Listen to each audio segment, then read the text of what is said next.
แม่โอ้ยอันอย่าบางสัญญาสีได้แม่เขาเกิดไม่ในรุ่นเขาดีว่าจะเป็นหมอลำดังหมอลำซาก็อย่าพูดจักสิอันประวัติเจ้านี่มาจังไดเป็นจังไดมาจังไดมาเป็นหมอลำเป็นลูกไผอันอีแม่ก็อย่าพูดจักก็เกิดไม่ในรุ่นแม่รู้สึกจะซักใส่อะไรเรื่องหาพ่อหาแม่ก็คนโอ้ก็อยากพูดอะไรแม่บอกกันเนี่ยมันสำคัญเนาะเฮ็ดจังไหนมึงยังจะอยากจักพ่อจักแม่จักชีวิตกูน่ะอย่าเนาะพูดจักละทอกูไปจังไหนมาจังไหนจะเป็นหมอลำไปขี่รถมายังสิบอกอย่าพูดจักไปจังไดน่ะแม่ตะกี้บ่มีรถล่ะมีอยู่แต่ว่ามันน้อยโอ้ชั่วโมงนี่ก็ขี่รถเอากะสิเว้าตั้งแต่กูน้อยๆชูฟังเขาอย่าบอกได้อย่าห่างบอกก็สั่งจากบาทกันน่ะแม่เอาแค่นั้นโอ้ยโอ้ยละน้อ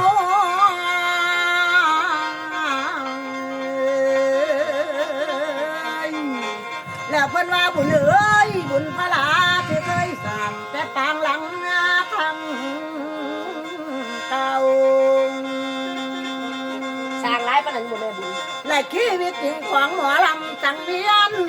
ละทานผู้ฟังขันอยากห่วงก็เลยสิเบาให้ท่านฟังก็เลยสิเบาให้ท่านฟังดังแหงเอ้ยโอ้ยนะโอ้ยนะ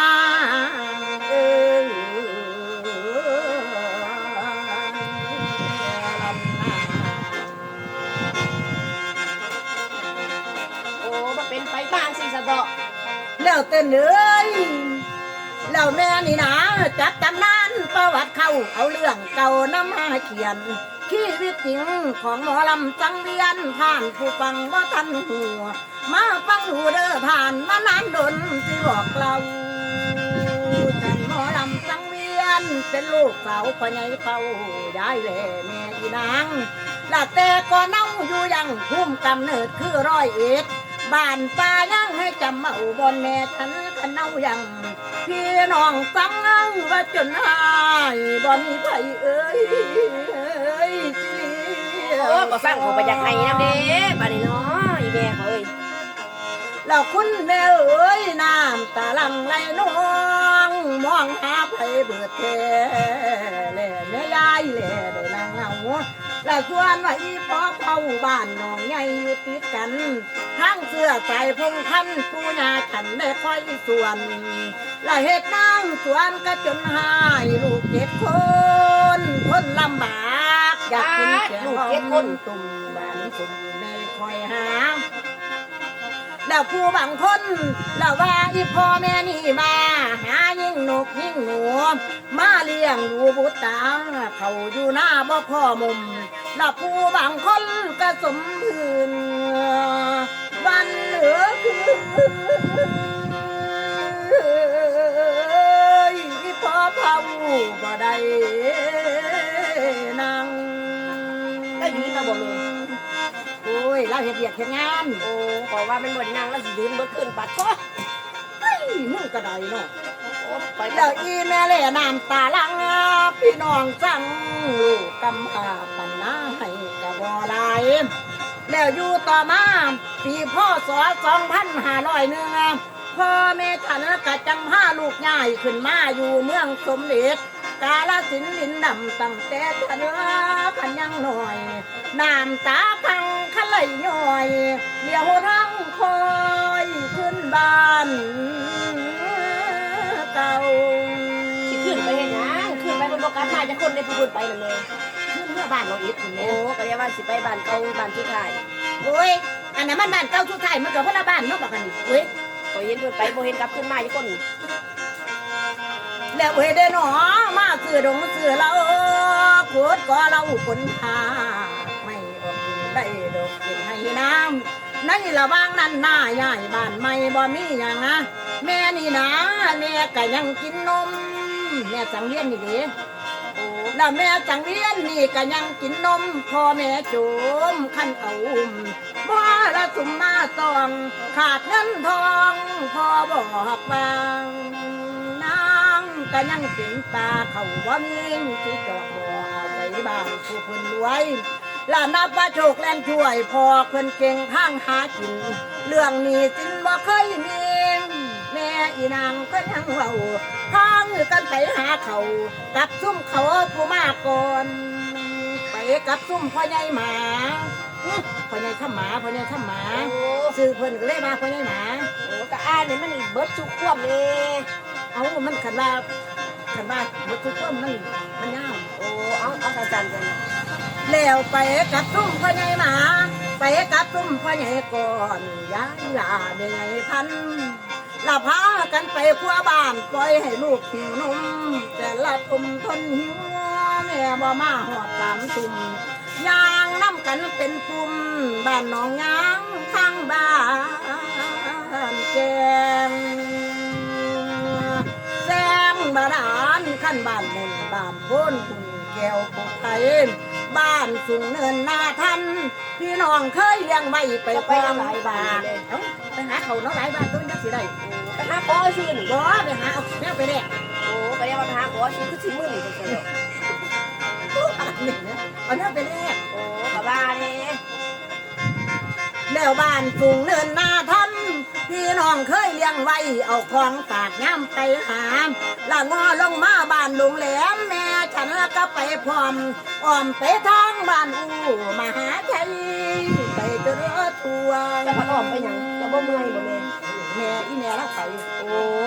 ละสัวสิมาหอดบ้านบ่เคยได้ขี่รถยนต์ละฟังเสียงไห้อยู่จนลูกทนอยู่ทั้งหิวนมแต่ละตุ่มทนหิวมันทุกข์ใจเอาเหลือหายละต่อมา3 ปีได้ละแม่ของนางได้ลูกใหม่เราซื้อหมอลำสังวานคงที่จำนอจือได้ผู้เป็นน้องบอกต่อกันและในครั้งนั้นฉันหากว่าพันปีไป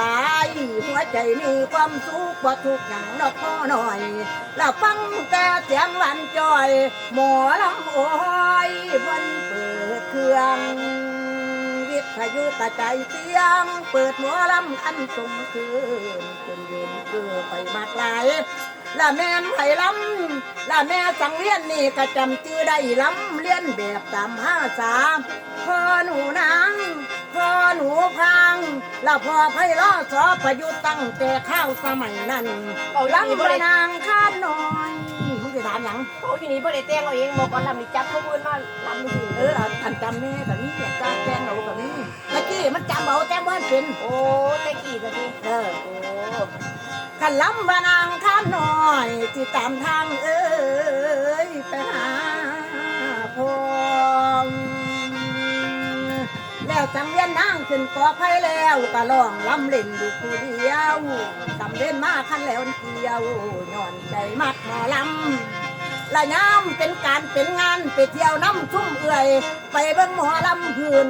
ลำผู้เดียวเล่นเป็นเรื่อง เพิ่นเล่นเรื่องหยังล่ะเนี่ย จะเปลี่ยนเรื่องข่าวสุริวงศ์นั่งมาลีจันทร์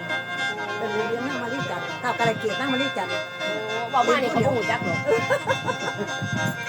เขาเอามาล่ำพื้นแต่ล่ำผู้เดียวเด้ โอ้ ล่ำผู้เดียวทั้งเป็นพ่อเป็นแม่เป็นนางเอกพระเอกทุกหันเมิด เป็นบรรยายมากเขาก็บ่จำเขาบ่ฮู้จักคือเก่าหั่นล่ะ แล้วเต้นเลยเต้นแม่ก็ยังขั้นจือได้เอามาเล่นอยู่ผู้เดียว